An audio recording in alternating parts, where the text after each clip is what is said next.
Welcome to The Straight Stitch, a podcast about sewing and other fiber arts. This is episode 61, and my name is Janet Szabo. I'll be your guide as we explore all things sewing. Today's episode is going to be a look back and a look forward. I'm a firm believer in planning, and I also know that you can't set a direction for moving forward until you've looked back at where you've been. So that's today's episode. And lest you think that it is just going to be a bunch of rambling, miscellaneous thoughts from my head, I do have an outline. I do want to do this in an organized fashion. And perhaps this will inspire you to do something similar in your own life. I went into 2024 very much wanting to continue the podcast because even though I only did it for 4 months in 2023, I was having such a good time that I knew that that was something that I wanted to continue.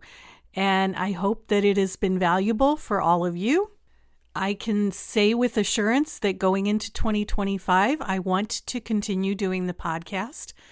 It may look a little different only because I'm thinking of dropping it back to an every other week podcast so that I can do some other things in association with it. And that's about all I'm prepared to say right now because I'm still fleshing all of that out. I'm feeling a bit challenged by finding ways to grow the podcast. It has a very steady listenership, and I appreciate that, but it's been stuck at about the same number of listeners for most of the year. And I keep thinking that there's got to be a way to break through that ceiling and get it to a wider audience. So I'm brainstorming right now how to do that. If any of you have any suggestions or ideas or things you would like to hear or see or do in association with the podcast, by all means, let me know. Email me at janet@janetszabo.com and just let it rip. I also struggle with social media just because at the moment I'm feeling that social media is a bit useless. I don't know how many of you are on Facebook, but I go to Facebook and all I see is ads and posts for things that I am not interested in, and I don't care.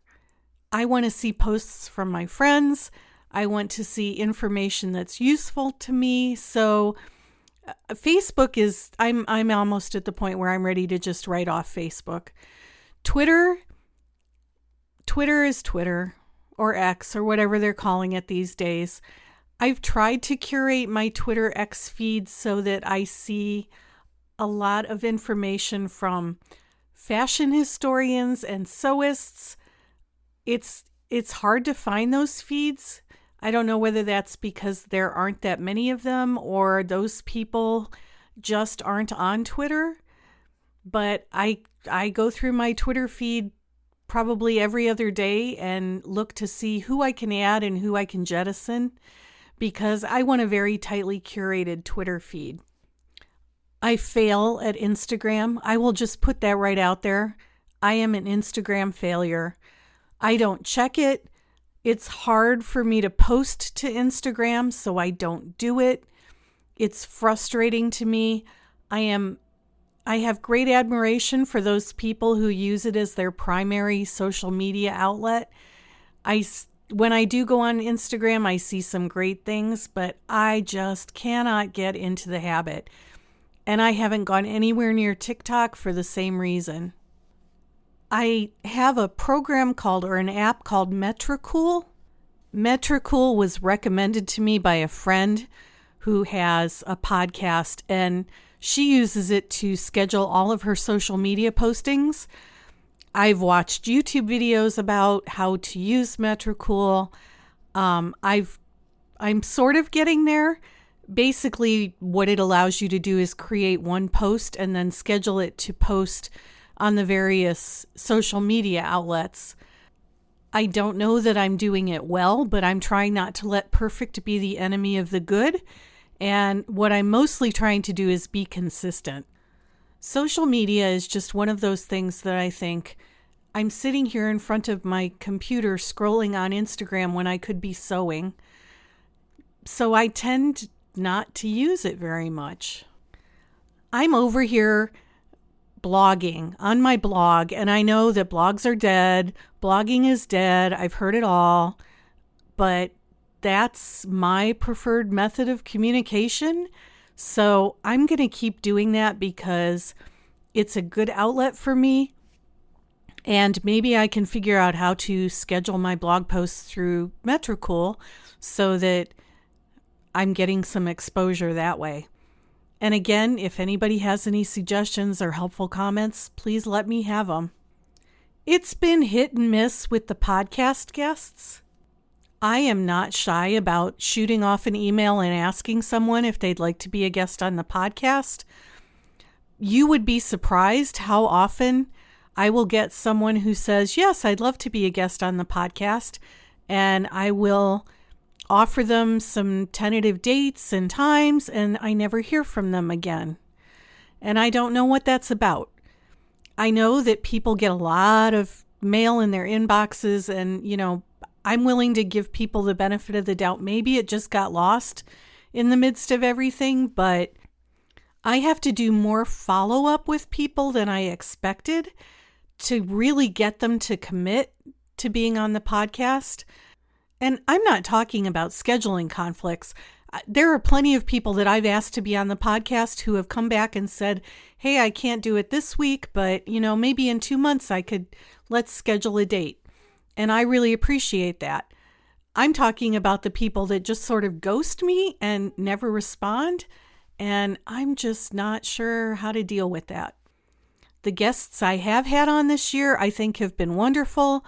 I've really enjoyed every single conversation that I've had, and I hope to be able to revisit some of these podcast guests in the future and have them on again. I appreciate the suggestions that I've gotten from people about potential guests, so, keep those coming too. I like all kinds of sewing, and I want to bring all kinds of guests to my audience, because even if making bags isn't something that you're interested in right now, maybe that'll spark something in your quilting. You never know. Or in your garment making. Who knows? There's a lot of cross-pollination that happens. I have been asked about doing video. I have gone so far as to get myself a really nice tripod setup, because I also make videos for the classes that I teach at the local quilt store. They have someone there doing marketing, and she loves to have videos from the teachers to help promote the classes. So I've tried to muster up the courage to maybe transition this podcast from being audio only to also being some video. My younger daughter is going to be here over Christmas, and I'm going to pick her brain and have her give me some ideas about where we could set something up that I could film. I think I look funny on video, but I just need to suck it up and do it. Other people do it. And it's not like I've never been on TV. Back in 2004, I was on the DIY Network's show Nitty Gritty. I did an episode called All About Erin, where we talked about Erin knitting. And I managed to get through that. I filmed my episode in 4 hours, which they said was really good. I just know that video is going to take a bit more time, because not only will I have to do the filming, I will have to do more post-production than I do with the podcast, just an audio podcast right now. So those are my thoughts about the podcast and where I would like it to go in 2025. In terms of my sewing, I didn't make any formal goals at the beginning of 2024, but I did have kind of a bucket list for the year of things that I wanted to accomplish. I taught at Sew Expo in February. That was the first year that I had taught there. My friend Tara and I went in 2023 as students, but I submitted teaching proposals, and they were knitting proposals, not sewing proposals. So I do need to add that caveat. But I was accepted as a teacher, and I went in February and taught at Sew Expo, and it was a very positive experience. And I submitted classes again this year, and I will also be teaching again this year. I taught a fair number of classes locally at our local quilt store, and I always enjoy that. When I started teaching there, I was doing mostly serger classes. In 2025, I'm going to move over to doing some ruler work classes on the sit-down long arm machines. Our quilt store is a Bernina dealer, and I have a Bernina Q20. I love ruler work. That's one of my favorite kinds of quilting to do, and I'll be teaching some beginning ruler work classes there this year. The big thing that I accomplished this year that I'm really happy that I did was I took Kenneth King's trouser drafting class at the Sewing and Design School in Tacoma in October. That I registered for that class back in March, and it was a long 6 months until we got to October when I could actually go and take the class. I spent the entire summer looking forward to it, and that class did not disappoint. I really feel like that was a hole in my clothing construction knowledge base that needed to be filled, and I was able to fill it, or at least start filling it. And I'm excited about being able to make some pants for myself that fit. I upgraded to a Bernina 880 sewing machine. Back in April of 2024, the tech from our quilt store came out to service the Q20. And while he was working on it, we were chatting back and forth.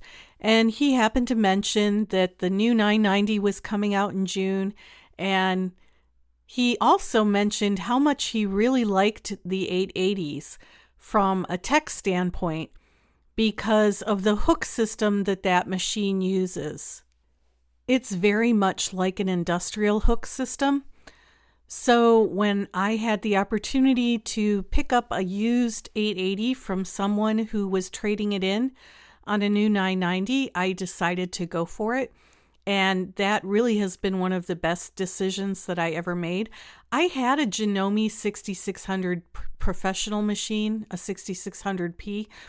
And when I bought that machine in 2013, I was doing mostly quilting. And that machine was fabulous for quilting.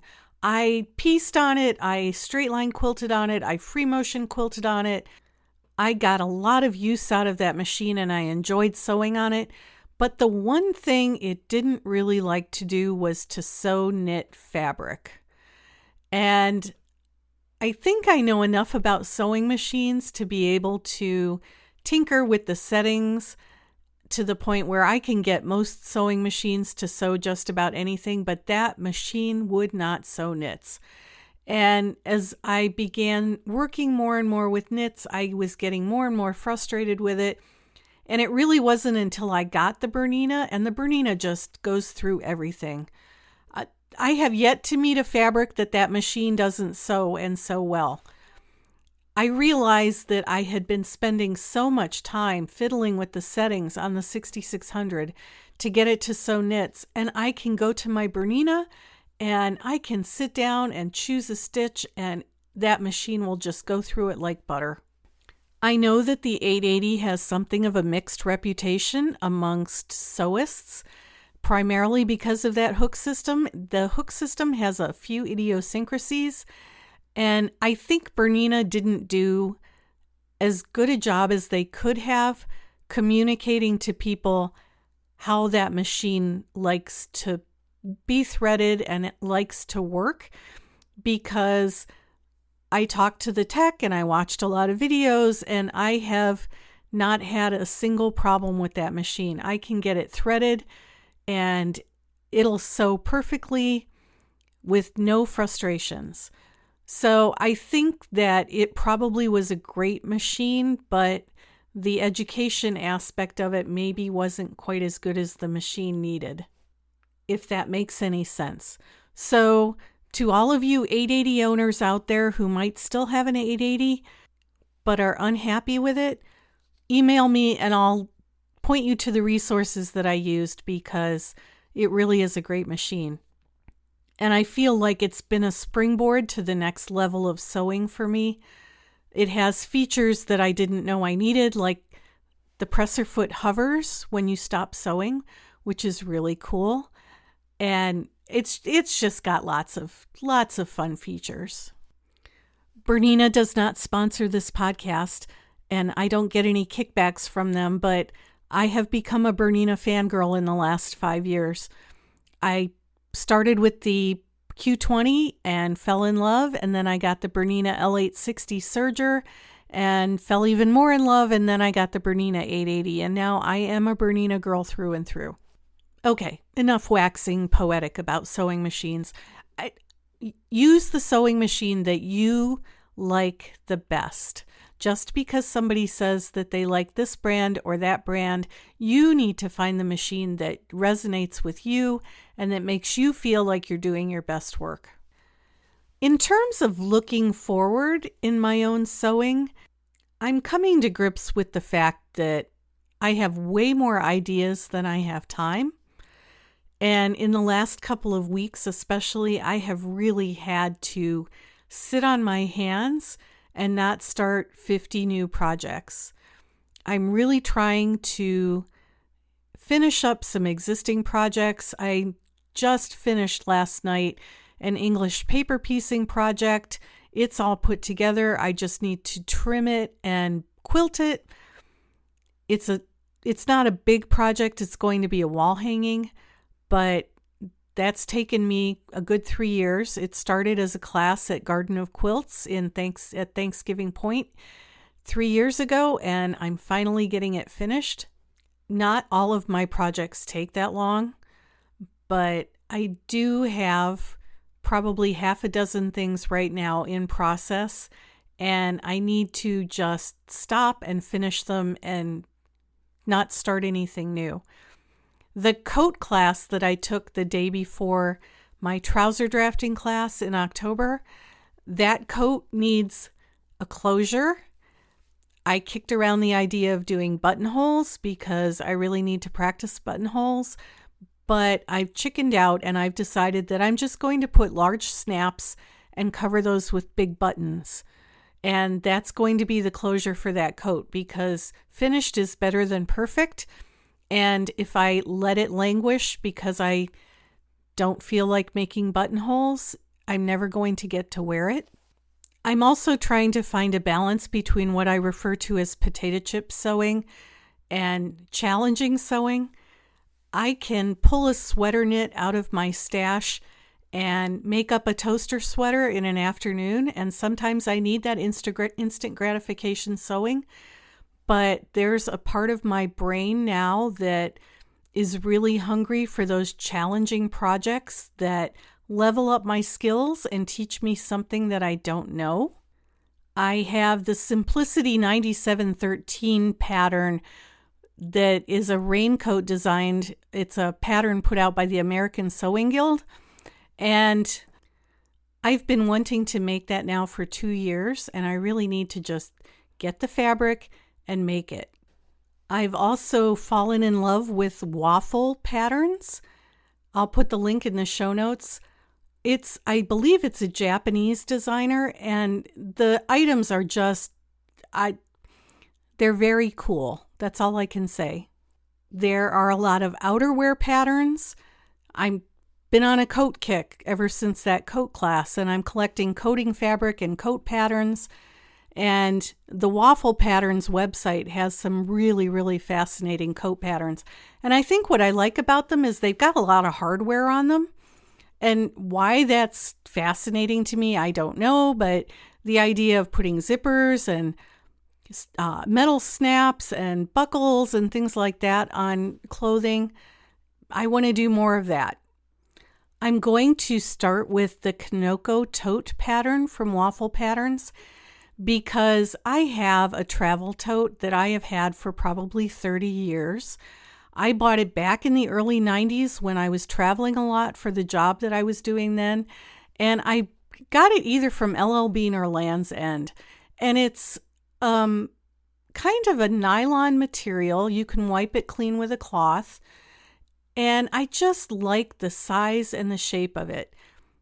It's not overloaded with pockets. I found that tote bags that have a ton of pockets, I tend to lose things in.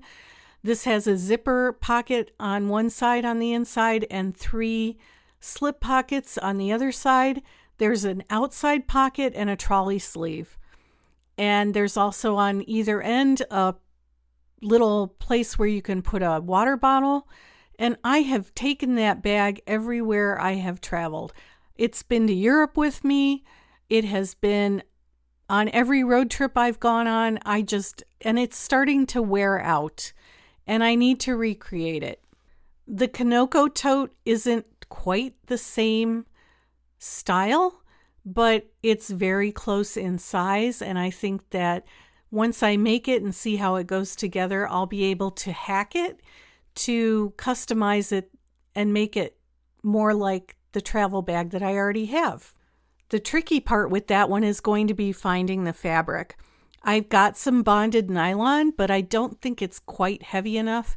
If I use that, I'm going to have to interface it, and I need to experiment a little bit with interfacing bonded nylon to see what happens. I may also look at Seattle Fabrics and see if they've got something that's a little bit heftier that might work well. It's not like a Cordura fabric. When I look at Cordura, I think of something where you can see the weave of the fabric, and this is a very smooth nylon fabric. I would love to take some more classes from Kenneth King, but I'm not sure that I'll be able to work them into the schedule. I'm chairman of a big fundraising event that happens at about the same time that his trouser construction class is happening in June, so I'll need to see if I can make those two things happen, not at the same time. If we zoom out and take more of a bird's eye view of the sewing industry, I guess the biggest thing that happened this year was Jo-Ann Fabrics declared bankruptcy, and they managed to exit bankruptcy without closing any stores, which amazed me. I didn't think that they were going to be able to do that, but they did. I thought for sure that our local store was going to close because around the middle of the summer, there was no stock, there was no staff. They're getting more stock in, but they still have trouble getting help. And our store focuses on mostly selling fleece and flannel. I went to a couple of Jo-Ann Fabric stores when I was in Seattle at Thanksgiving, and the big one that's down in Tukwila by the airport, I wandered around there for about a half an hour just looking at all of the apparel fabrics that they had in stock.